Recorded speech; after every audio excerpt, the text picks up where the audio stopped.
Hi y'all. Good. I think it's still morning. I don't know.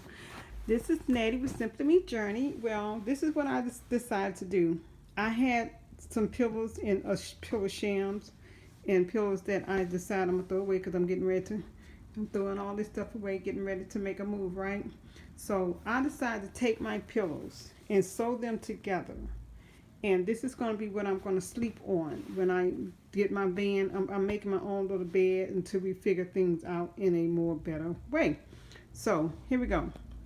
I sewed these together last night. 4 pillows. Here go one. So that together. These two. These are the pillow shams. I sewed those together. Then I sewed another one here together. So all these pillows here work like this here.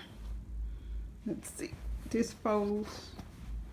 See, then other one fold. Okay, let me show you the fabric. I'm sorry about that.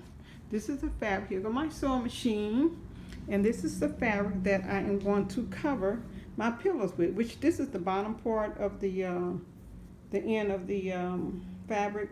It's going to be a huge pillowcase. I'm going to call it a pillowcase that's going to cover all those pillows. And so I'm working on this today. And this is going to be for my van. And now, right now, I'm sewing. Got a little sewing board here. I'm sewing this a drawstring. This is going to be my drawstring that I'm going to put in my fabric, So this is just a short video to show y'all my creation. I am sewing today my huge pillowcase to put my pillows in to sleep on. Again, Natty Simply Me Journey. Enjoy your journey, and we'll chat later.